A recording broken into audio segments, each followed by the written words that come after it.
Dakle, pominjamo taj konsenzus, kao sam malo čas spomenuo, kojeg nema oko centralnog pitanja.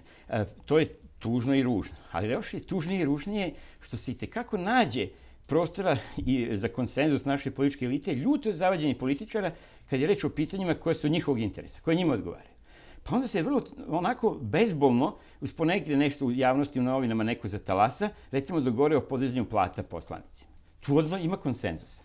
Ili recimo kada dođu razni razumni ljudi... Upravni odbor i tako to. Da, upravni odbor takođe. Onda dođu razni razumni ljudi i kažu, ljudi moji, Srbiji ne treba parlamentu 250 poslanika. Pa pazite, pa pogledajte koliko bi onda trebalo poslanika da imaju, ili koliko bi parlament trebao da broji članova recimo u Rusiji, u Francuskoj, u Nemačkoj, u Ukrajini na kraju krajeva.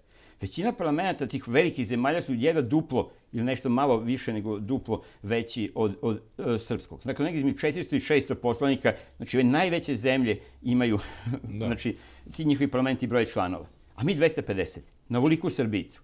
Ali sad niko to zapravo ne pokrene pitanje da se smanji broj poslanika. Zašto? Zato što strankama to odgovara, jer su poslanici, a pritom su poslanici manje više robovi svojih partija, i partije mogu u svakom trenutku i partijske rukovodstva mogu da iskinu i da ih smene preko onih čuvenih blanko ostavki i njihovih naslednika, odnosno potomaka te institucije blanko ostavke. Dakle, poslanici praktično nisu autonomni ništa, čak se i ne biraju po okruzima, znači po većinskom principu, već sa neke liste, pričemu stranka opet može da zameni svakog na toj listi.